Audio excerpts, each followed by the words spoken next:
ำอยู่เนาะฝากถึงทั้งน้องไล่น้ำเอาน้องไส้น้ำเนาะเบิ่งแย่งน้องตุ๊กได้บ่ซั่นหักแพงกันเดี๋ยวป้าจะถิ่มกันได้บ่ โอ้ ซั่น กับบ่มีแม่กับบ่มีเนาะ แม่ ตัวน้องกับเมื่อยนี่เดี๋ยวจะทำมาแล้ว แม่นอยู่หั่นแหล้วเนาะพวกเราเฮ็ดหยังล่ะ ปลูกยังบัดปลูกมาเบิ่งกินท้องดิ เจ็บท้องให้พวกเราเบิ่งดิมันเจ็บเนาะ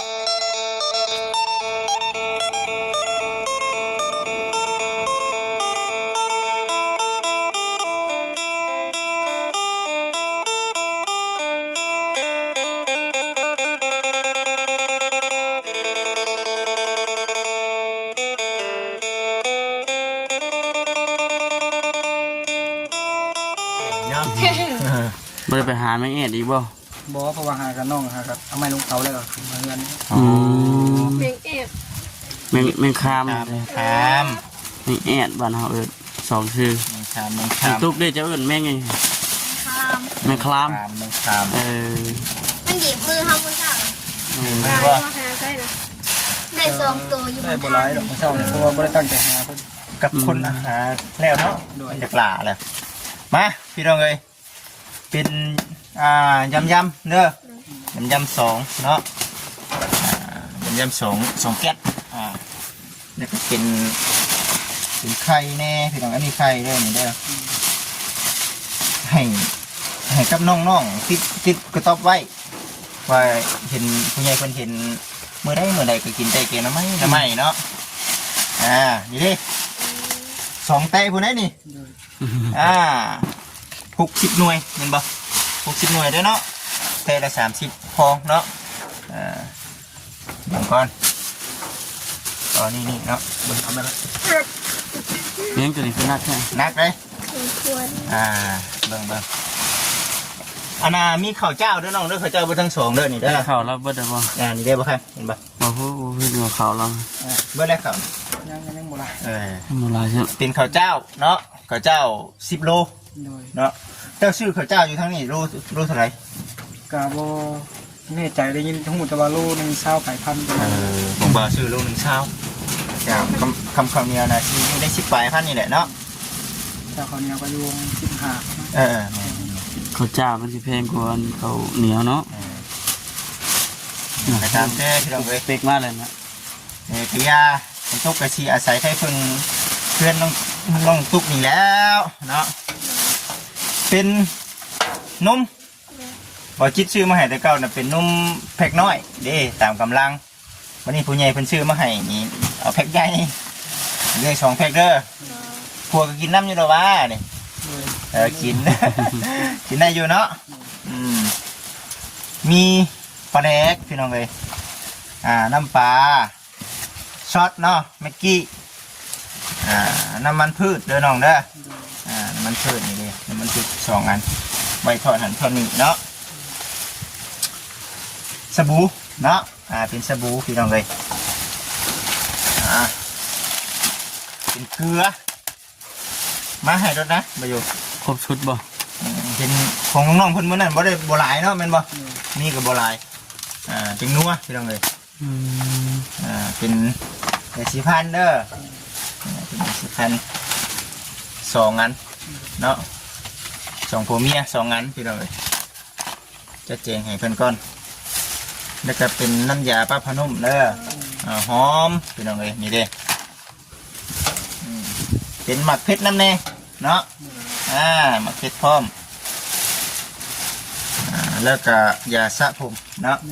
ยาสระผมน้ำ จะเอาเป็นกล่องแบบนี้ก่อน มันบ่มีนะเราก็เอาไปได้ก็ได้วะฉันอันนี้แหละสอดไว้มึงก่อนแล้วก็เบิ้งหมอมาเนาะปึ๊บตัวเก่าได้บัด เราก็กับปลาไว้ได้ เกียร์ทีมเคลื่อนเต่านะ แบบกลัวพริกพายตัว อัน เรา นั้นมูนไอเตียงแล้วว่านะ โดย โอ้คุณว่าแล้วแกงหันแกงนี่แกงใช้อันกระทะอันมาจ้ะ กระทะพุงเข่ากับกระทะแกงกับกระทะเนาะ เกือบหมอขวามเท้า ฮะ เกือบหมอขวามน้ำเต้าตัวน่ะ อันนี้ก็เป็นมูล สู่ชีวิตดิ เนาะ ดิ เป็นมูลวจิตที่ว่าฮับนาทีเป็นสะพานบุญให้ผู้ใหญ่เนาะ แล้วก็เตาอีกอันนึงเนาะ เตาเคียง มีเคียงน้ำอีกแน่มีเคียงพร้อมแล้วก็เป็นหม้อแกงนี่ได้นี่ ที่บริแกงใช้กระทะแล้วแบบนี้เนาะ เต็มนี่ก็โอ้ยเบิดทั้งครอบครัวเนาะน้องชาย ต้มไก่เนาะเตรียมหัวเลยเดี๋ยวนี้ ต้มไก่ เพราะนั้นคนถือผ้ากระทงอยากกินได้บ่ มีจองน้ำแน่เนาะให้ครบสุดโดดได้สะบวงแน่ดูนึงเนาะบวงบ่บวงพอได้ให้กับน้องๆคนนี้ได้นี่เด้ 10กัน 12 ส้มกัน การ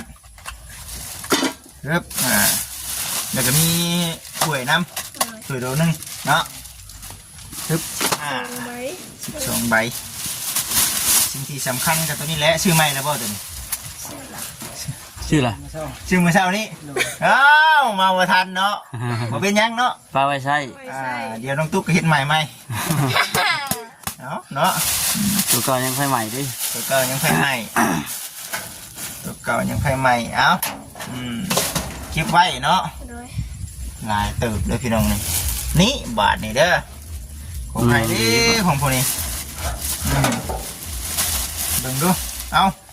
พอดีว่าผู้รักผู้ใหญ่เพิ่นบอกว่าโอ้ชื่อเชื่อแกย่างมาให้น้องแน่น้องชัยบอกว่าเฮ็ดเวียกนุ่งเฮ็ดเวียกเจ้าสิกล้านุ่งเฮ็ดเวียกอยู่บ่ บอกกล้า บ่กล้าเนาะเบิ่งดูฮะ เพิ่นให้น้องเฮ็ดเวียกบ่เชื่อใหม่นุ่งเฮ็ดเวียก เสือใหม่ใช่เนาะ เอาเบิ่งดูเชื่อแขนยาวเด้ ส้มข้าวด้วยนะ ลองนุ่งดูเนาะ น้องมึงดู เลย ตัวสักหน่อยก็หน่อยพอพอดี พอดีเป๊ะทุกอย่าง แล้ว คนสูงเลย คนสูง พอดีเป๊ะเนาะที่การน้องเฮ็ดเวียกเท่านั้นบ่ค่อยว่า พอได้ น้องยามหนาว นุ่งยามใดก็ได้เนาะแล้วแต่น้องเพิ่นพอดีเนาะน้องชาย พอดีเนาะคำพรกับแก้วเด้อ นุ่งลองเบิ่งชื่อได้ติ ให้น้องเบิ่งเนาะพอดีเนาะพอดีคัก คนกระตุกคนละมือเนาะ มันต้องบอกมันเมื่อวานเนี่ย ตกว่าสิไปเวียกก็เลยบ่ได้ไปครับขนาดสั่งหยุดงานก่อนบ่ได้ฝนตก วัน ได้ ที่ เลื่อน วั วัน น ที่ ที่ 10 10คือวัน วันที่10จังไปเวียกเฮ็ดทานพระเนาะ โดย เฮ็ดทานพระ เรียกว่านี่ว่าสิได้หยุดแล้ววะเนี่ยเพิ่นเลื่อนไปวันที่10ฝนตก นั่นแหละก็ถือว่าเก็บไว้เด้อน้องเด้อ โดย นี่แหละนี่ผู้รักผู้ใหญ่เพิ่นให้มานี่แล้วก็เบิ่งยังมีอีกเด้อพี่น้องเนาะเหลือจากการซื้อเครื่องซื้อของว่าสิซื้อที่นอนมาให้น้องๆเงินบ่พอเนาะ โดย เงินบ่พอพี่น้องเอ้ยยัง100,000ย่ำให้น้องไปตัดผม โดย ผู้รักผู้ใหญ่เพิ่นบอก เนาะ เนาะ ว่าสิไปแล้ววันนี้แต่ว่าเวียกก็ทำเนี่ย โอ้ คนมาเราจิ๊กมาแล้ว เอาน้องมือเอาเด้อโดยไปตัดผม เป็ดตัดผม หัวเท่าไรทางนี่ ชาวผู้ใหญ่ ดีแล้วเนาะก่อนสิถามนี่มันเป็นยังดอกมันเดือหันกับไปให้เมียถือ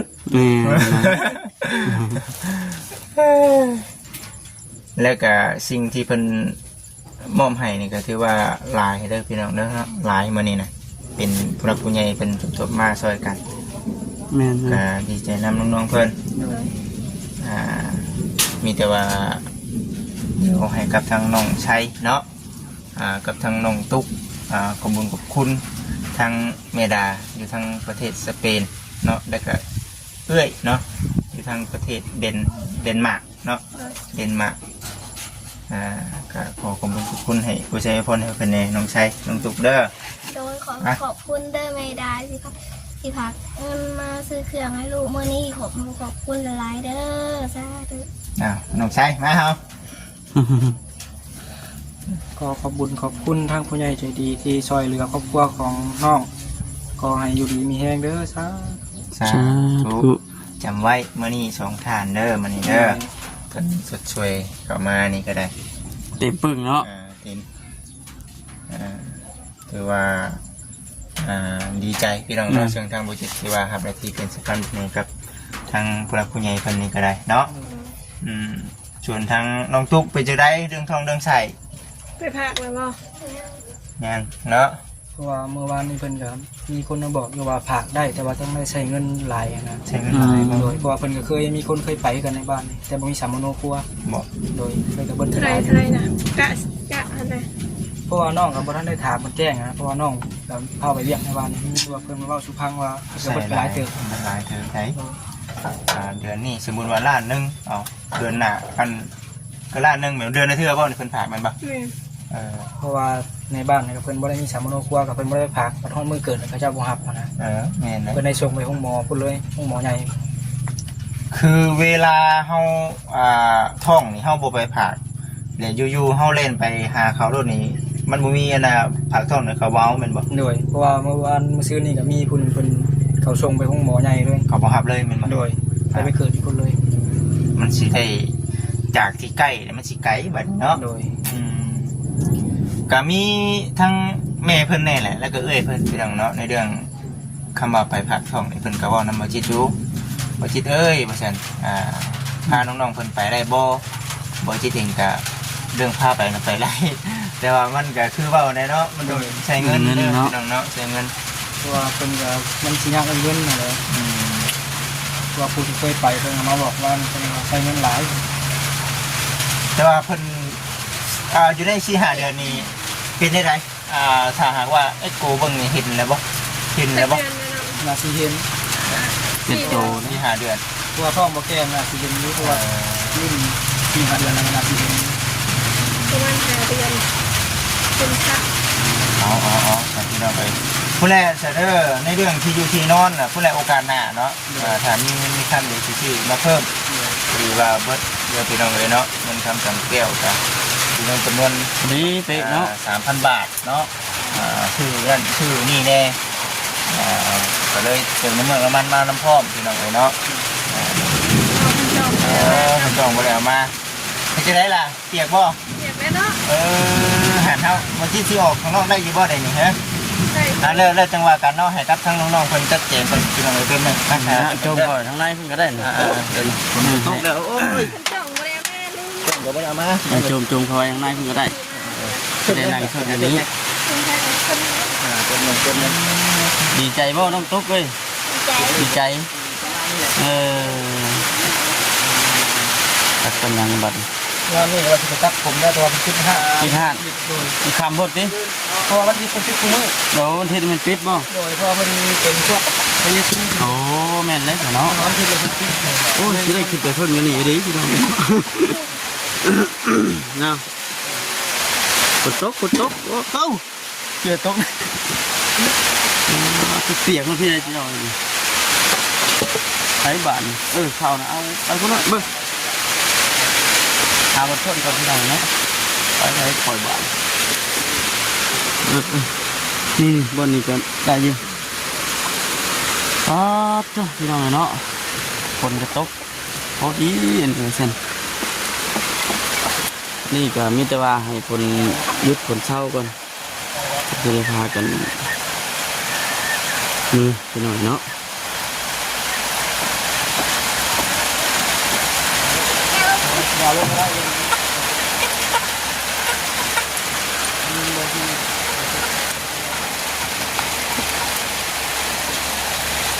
อันใดก็มีแต่ว่าขอบคุณหลายๆเด้อน้องทาง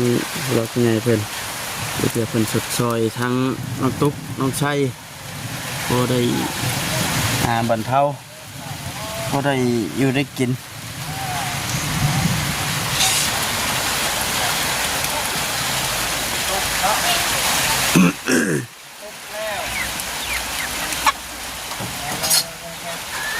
มีจะได้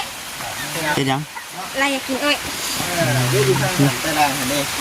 นี่นี่คือเนาะ เปียกแล้วนี่เนาะ โดย กลางคืนต้องได้อารมณ์เลยเนาะ โดยอารมณ์เพราะว่าเมื่อวานนี่ฝนตกก็เลยกระทันหันก็เลย อื เฮ็ด ม เพราะนี่ตัวน้องมาแต่เรียกน้องก็เลยได้แลนด์มาเฮ็ดนี่คือตอนตกโดย ตกแห้งอยู่มันเปียกบ่แต่ก่อน เปียกคือกัน นี่แหละ โดย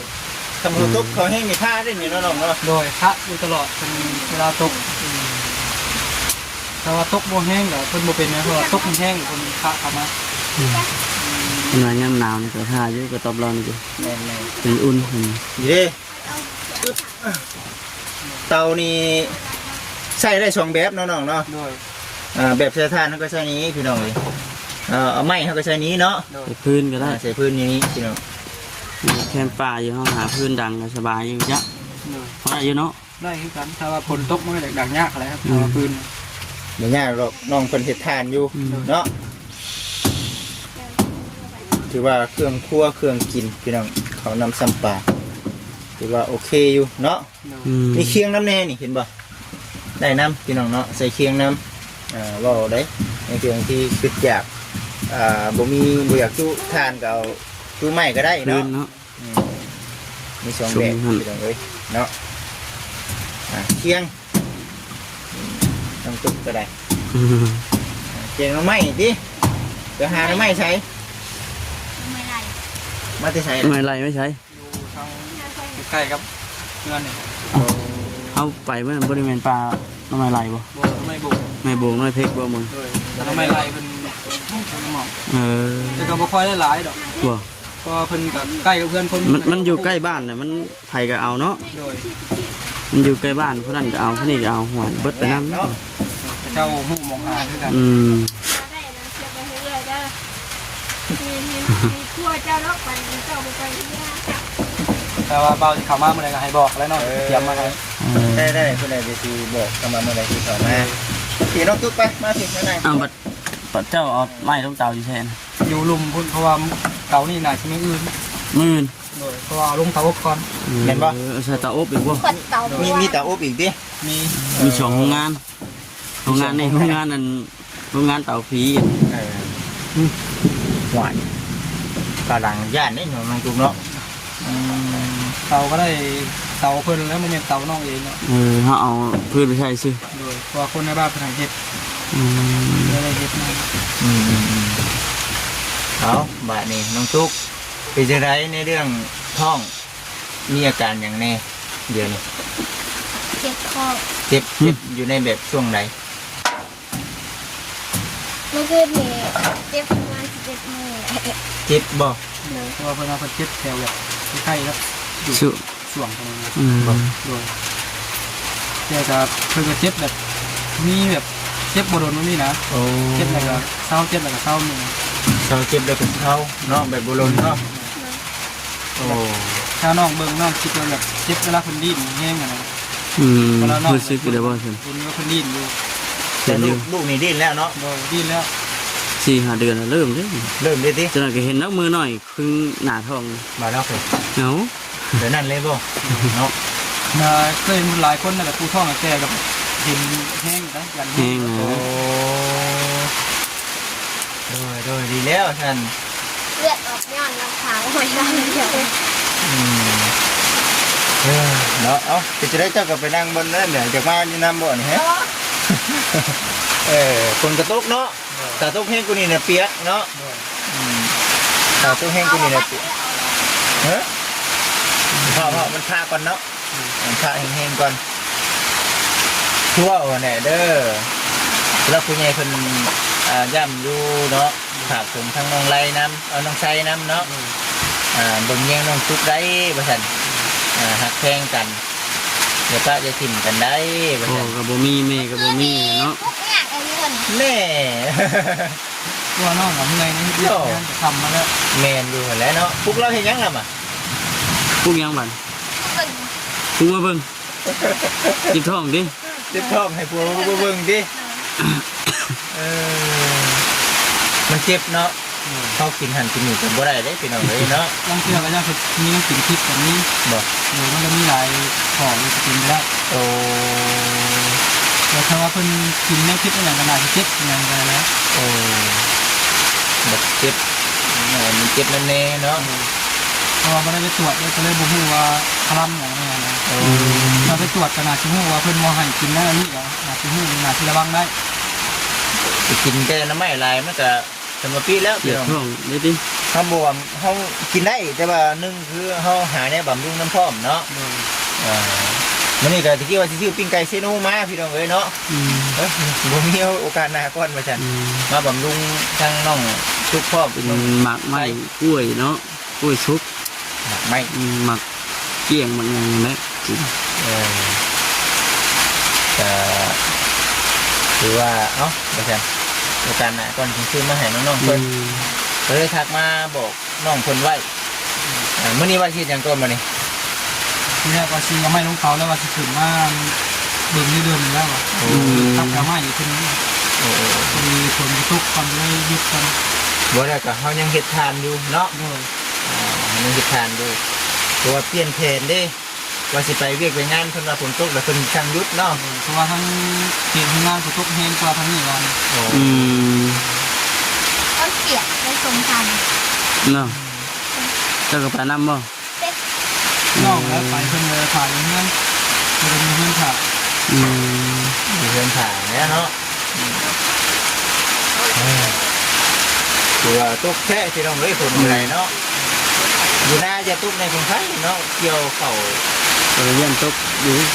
ทุ่งบ่ ตรงนี้ ตรงนี้ เกี่ยวเข้าที่เราเลยคิดมันแต่นี่แหละ อันนี้ก็เป็นน้ำจิ้มน้ำใจของท่านผู้รักผู้ใหญ่เพิ่นเนาะอันนี้คือซ้ำหนึ่งเลยก็บ่สร้างในอนาคตเนาะ